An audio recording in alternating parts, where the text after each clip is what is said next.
প্রাক্তন প্রেমিকা দেবচন্দ্রিমাকে ভয় পেয়ে সব থেকে বড় ভুল করলেন সায়ন্ত। দেবচন্দ্রিমার কাছে এমন কি প্রমাণ আছে যা ফাঁস হওয়ার ভয় পাচ্ছেন সায়ন্ত মোদক? তিনটে মেয়েকে তিনি নাকানি চোবানি খাইয়েছেন। সায়ন্তর বড় লোকিপনা সবই নাকি প্রেমিকাদের টাকায়। আচ্ছা, দেবচন্দ্রিমাও কিন্তু ছেড়ে কথা বলেননি। এবার প্রাক্তন প্রেমিকের জন্য মন খারাপ হচ্ছে নাকি তার? না হলে সরিটা কেন বললেন? তিন প্রাক্তন প্রেমিকা দেবচন্দ্রিমা সিংহ রায়, প্রিয়াঙ্কা মিত্র, কিরণ মজুমদার একজোট হয়ে তার বিরুদ্ধে এনেছেন একের পর এক অভিযোগ। সায়ন্তর প্রথম প্রেমিকা দেবচন্দ্রিমা আগেই জানিয়েছিলেন যদি কিরণের ড্রোন ও মাইক সায়ন্ত ফেরত না দেন তবে তিনি আইনি পথে হাঁটবেন। সায়ন্ত ফেরতও দিয়েছেন। কিন্তু এরই মধ্যে দেবচন্দ্রিমার কিছু কথা শুনে তার ভক্তদের দাবি সায়ন্তর জন্য নাকি তার অনুভূতি এখনো মরেনি। কেন জানেন?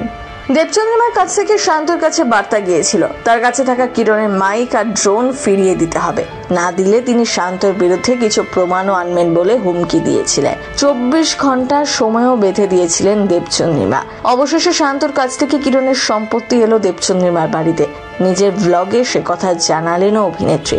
এবার সুর নরম হলো দেবচন্দ্রিমা সিংহ রায়। তবে কি প্রাক্তন প্রেমিকের জন্য মন খারাপ? সায়ন্তকে সরাসরি বলেন, আপনাকে শত্রু বলে আমি আজও মনে করি না। অনেক মানুষের খারাপ করেছেন, ভগবান বোধহয় আপনাকে শেষ সুযোগ দিচ্ছে। আপনি শুধরে যান, আর এরকম করবেন না। যা করেছি ভালোবাসায় করেছি, সেসব হিসেব আমি চাইছি না।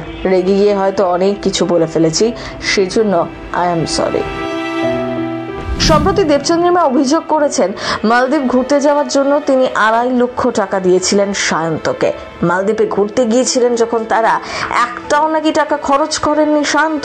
এমনকি ট্রাভেল এজেন্টের বিল মেটানোর ভয়তে আসার পর থেকে তার সাথে সব যোগাযোগ বন্ধ করে দেন। নায়িকা মেনে নিলেন সবকিছুই তিনি করেছেন ভালোবাসার জন্য। প্রেমে অন্ধ হয়ে মানুষ যে কি করতে পারে তা দেবচন্দ্রিমাকে দেখলেই স্পষ্ট হয়ে যায়। তা যেন আরো চোখে আঙুল দিয়ে বোঝা গেল এই ঘটনার পর।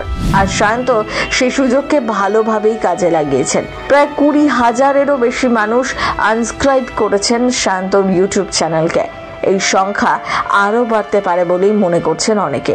এছাড়াও সায়ন্তকে নিয়ে এই খবর প্রকাশ্যে আসার পরই টলিউডে অনেককে বলতে শুরু করেছেন এমন একজন মানুষের টলিউডে কাজ করার কোনো অধিকার নেই, তাকে কোনো কাজ দেওয়া উচিত না। যদিও এই মুহূর্তে জি বাংলার জগদ্ধাত্রী ধারাবাহিকে অভিনয় করছেন সায়ন্ত মোদক। তবে যা পরিস্থিতি তাতে সেখানেও চাপের মুখে পড়তে হতে পারে তাকে। দেবচন্দ্রিমা জানান, প্রাক্তন সায়ন্ত অভিযোগ করেছিলেন যে তিনি নাকি সম্পর্কে থাকাকালীন অন্য সম্পর্কে জড়িয়েছিলেন। আদতে অভিনেতাকে বিভিন্ন জায়গা থেকে নিয়ে আসতেন দেবচন্দ্রিমা। তিনি এদিন এই ভিডিওতে বলেন, আমি বলি এবার কোন জায়গা থেকে হাত ধরে টেনে টেনে বাড়ি নিয়ে আসতাম। বলতাম, চলো ভাই তুমি আমার বয়ফ্রেন্ড। বলবো আমি অভিনেত্রীগুলোর না, আমি বলে দেবো। কিন্তু এসব অভিনেত্রীদের এক্সপোজ হওয়া দরকার, যারা কেউ একটা সম্পর্কে আছে জানার পরেও কাঁধ দিতে চলে আসে। এদেরও তো লজ্জা শরম কিচ্ছু নেই। এটা কিন্তু ইন্ডাস্ট্রির সমস্যা নয়। আমার কাজের জায়গাকে আমি দোষ দিচ্ছি না, এটা মানুষ আর মানুষের স্বভাব চরিত্রের দোষ।